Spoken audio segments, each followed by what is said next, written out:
کہ اللہ جس کے ساتھ بھلائی کا ارادہ کرے اسے کوئی روک نہیں سکتا، اور جس سے برائی کا کرے اسے بھی کوئی نہیں روک سکتا.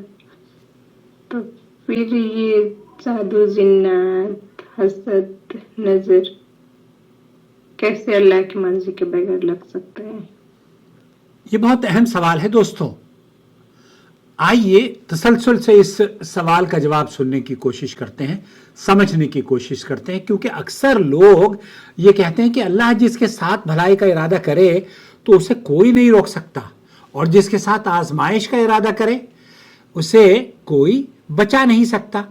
پھر سوال یہ پیدا ہوتا ہے کہ اگر سب کچھ اللہ کی مشیت ہی کے ذریعے ہے، اللہ ہی کی مرضی کے مطابق ہوتا ہے، تو پھر نظر بد کیسے لگ جاتی ہے؟ جنات اسے کیسے نقصان پہنچا سکتے ہیں؟ جادوگر کے قبضے میں وہ کیسے آ سکتا ہے؟ کیا کوئی انسان اللہ کے فیصلے کے مقابلے میں اثر ڈال سکتا ہے؟ یہ مقام ہے جہاں عقیدہ، تقدیر اور نظر کا مسئلہ صحیح توازن سے سمجھنے کی ضرورت ہے. سب سے بنیادی بات آپ کی خدمت میں یہ ہے کہ کائنات میں کوئی حرکت، کوئی سکون، کوئی فائدہ، کوئی نقصان، کوئی تکلیف، بیمار کو شفا اور رزق حلال یا اولاد یا بیوی یا کسی کا سکھ اور دکھ اللہ کی اجازت کے بغیر نہیں ہوتا. کیوں؟ کیونکہ اللہ تعالیٰ قرآن کریم میں فرماتا ہے وَمَا هُمْ بِضَارِّينَ بِهِ مِنْ أَحَدٍ إِلَّا بِإِذْنِ اللَّهِ، وہ کسی کو نقصان نہیں پہنچا سکتے مگر اللہ کے حکم سے. یہ آیت اصول طے کرتی ہے. نقصان ہو تو سکتا ہے مگر خود مختار نہیں ہوتا.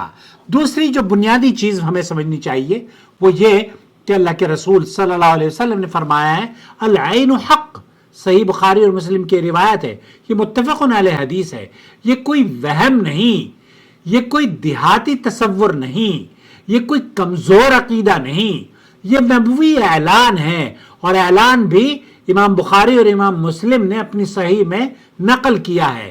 یاد رکھیے لیکن یہ ضرور یاد رکھیے کہ نظر مؤثر حقیقی نہیں ہے، وہ صرف ایک سبب ہے، اور اس سبب کے تحت بہت ساری چیزیں آپ کو دیکھنی، سننی اور سمجھنی پڑیں گی. اب تیسری بنیادی اصول کی طرف ہم جو تیسرا بنیادی اصول ہے اس کی طرف چلتے ہیں کہ اللہ چاہے تو بغیر دوا کے کیا شفا دے سکتا ہے؟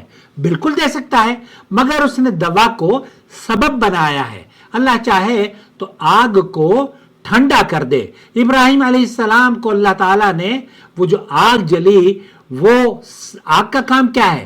جلانا، تپش دینا. لیکن ابراہیم علیہ السلام کو نہیں. تو مگر اللہ چاہے تو آگ کو ٹھنڈا کر دے، مگر عام حالات میں آگ کیا کام کرتی ہے؟ جھلسانے کا، جلانے کا کام کرتی ہے. اسی طرح سے نظر بھی ایک سبب ہے، مگر اثر صرف اس وقت ہوتا ہے جب اللہ اجازت دے. اور یہی وجہ ہے اللہ کے رسول صلی اللہ علیہ وسلم اپنے نواسوں کو دم کیا کرتے تھے اور فرمایا کرتے تھے اعوذکما بکلمات اللہ التامات من کل شیطان وہامہ ومن کل عین لامہ. میں تمہیں اللہ کے کامل کلمات کے ذریعے ہر شیطان اور ہر نظر بد سے پناہ دیتا ہوں. تو یہ اللہ کے رسول صلی اللہ علیہ وسلم دعا پڑھتے تھے اپنے نواسوں اور حسن اور حسین کے لیے. اگر نظر کا کوئی اثر نہ ہوتا تو ہمیں اللہ کے رسول صلی اللہ علیہ وسلم یہ تعلیم نہ دیتے. تو کیا حسد کرنے والا اللہ کی تقدیر بدل دیتا ہے؟ ہرگز نہیں، بلکہ حقیقت یہ ہے کہ اگر نظر بد لگتی ہے تو وہ بھی تقدیر میں لکھی ہوئی آزمائش ہے. اگر بچاؤ ہوتا ہے تو وہ بھی تقدیر میں لکھی ہوئی حفاظت ہے. اگر شفا ملتی ہے تو وہ بھی مقدر میں لکھا ہوا اللہ رب العالمین نے فیصلہ کیا ہے شفا یابی کا. یعنی نظر تقدیر کے خلاف نہیں ہے بلکہ تقدیر کا ہی ایک حصہ ہے. اب یہاں کچھ لوگ ہر مسئلے کو نظر کہہ دیتے ہیں. کاروبار اگر خراب چل رہا ہے، نظر بد آ گئی ہے. بچہ بیمار ہو رہا ہے، کھانا نہیں کھاتا ہے، نظر بد سے شکار ہے. موڈ خراب ہو رہا ہے،